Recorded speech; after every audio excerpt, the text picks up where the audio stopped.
Let's begin with some tragic news out of Washington. Two Navy pilots are dead after their jet crashed during a training flight near Mount Rainier, Washington. Lieutenant Commander Evans and Lieutenant Wileman were found near the wreckage of their A-18G Growler jet. The crash happened about 3:20 p.m. near a heavily wooded area, around 175 miles from home base. That's Naval Air Station Whidbey Island. Both were experienced aviators and had seen action in the Red Sea conflict recently. So let's take a look at some of the headlines talking about this story. So here we have the story of the two Navy aviators who were found deceased at the crash site near Mount Rainier. Turns out they were both from California. And a couple news stories here, like from the Los Angeles Times, talks about who they were, like their flight names or nicknames were Miley and Doug. Doug apparently was the pilot. Miley was, they don't go into any detail, but maybe, I thought she looked like Miley Cyrus a little bit, so I don't know if that has any relation. Maybe she just liked the music, who knows. Both were 31 years old.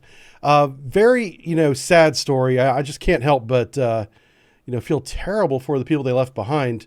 One of the pilots was married, and her husband is also an aviator in the U.S. Navy. And so I can't imagine what he's going through, losing his wife, doing a very similar job in aviation as to what he does.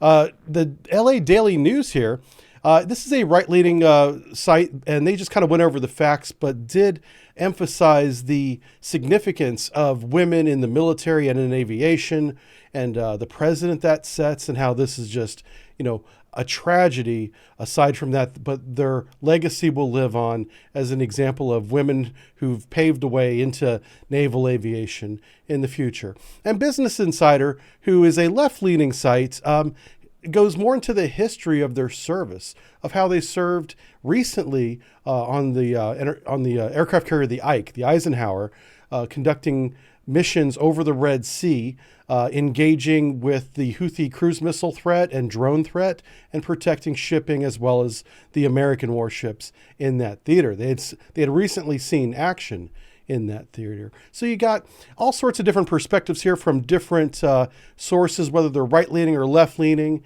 And I love that they're all kind of together in this one site called Ground News. This is why I use Ground News, is that in this case, they have 205 sources for this story, and that list can grow because they have over 50,000 total sources globally. So stories like this, you'll get multiple perspectives on. And if you don't want to take the time to read all the individual stories, you can get summaries here. Like Bias Comparison compares the differences in the titles of all the different news stories, from left-leaning to right-leaning, and tells you the difference. How the left will emphasize the backgrounds and the achievements and the more emotional side of the story, whereas the right-leaning sides will emphasize things like their service and their history and their value to the country and their sacrifice, and some of the history of their service in aviation. So you can get all of that in one spot, which is very convenient for me for making stories like this.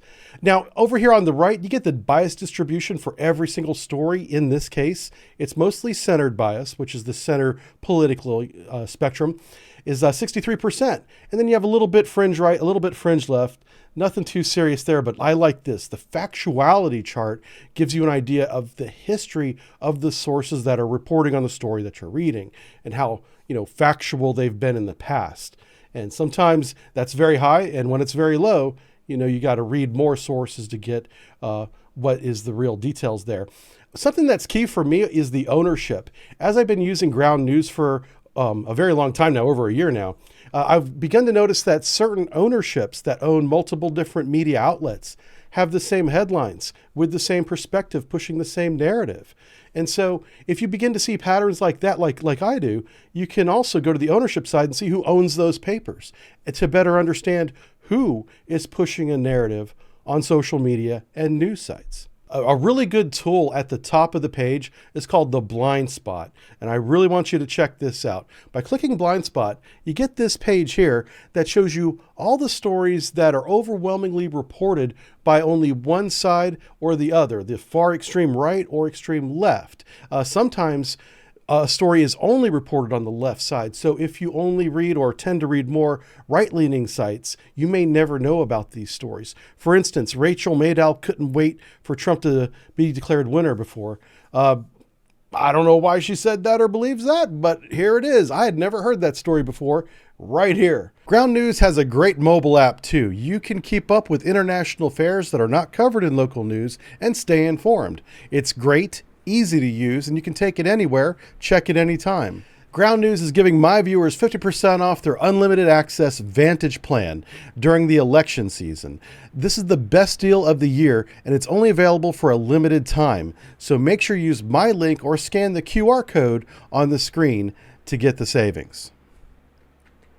Let's head over to Westpac and see what Xi Dingaling is up to next over here. They're trying to put on an impressive Navy show for all the contestants in the region. China recently conducted a dual carrier exercise, dusting off the old ancient Liaoning and the relatively newer from 2012 Shandong. Those are Kuznetsov copies of the old Russian aircraft carrier. And they sailed around, let's see, the Yellow Sea, the South China Sea, a little bit of the West Philippine Sea, just to show that they're a big Navy now too, just like the Americans.